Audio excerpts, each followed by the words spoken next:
with tasseled hair, familiar but comfy pajamas, and a beautiful sunrise behind me. This is your beloved blogger, Robert Lacosta, saying, arise and shine. Today's topic is seeing something new every day, but we're going to take that and twist it a little bit and say familiarity can be new.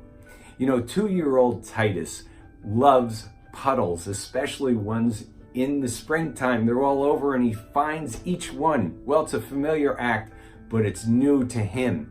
And the joy of watching him jump in puddles is new to me. Well, 10-year-old Grant, on the other hand, is familiar to me in the sense that he's creative. His creativity is so familiar, he's always doing something new. He turns an ordinary day into a wild one, and that's what he did the other day. Hey, can we take your four-wheeler and tie my sled up behind it, and you throttle all over the grass, dragging us behind you? Well, he and his sister London, I look behind me and they're having a blast in the sled as I'm driving like mad all over the grass. It was great. See, it's a familiar thing for him to come up with something new. You know, the same thing happened to me at night. I'm always the second one in bed, and I tuck myself in and reach for that familiar hand. But you know, tonight it's somehow new.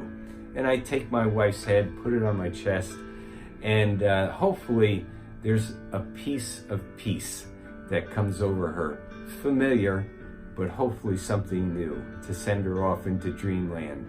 You know, love is paradoxically eternally new in its faithful familiarity. And our portal to heaven today, familiarity breeds contempt, is not a saying the godly should buy into it at all. Rather, may our consistency and faithfulness be paradoxically winsome. And our scripture comes from Deuteronomy 7, and we get a look at the most familiar being the most new.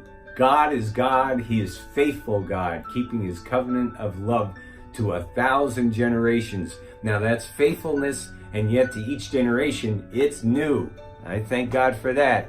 Well, with tasseled hair, familiar but comfy pajamas, and a beautiful sunrise behind me, this is your beloved blogger saying, arise and shine.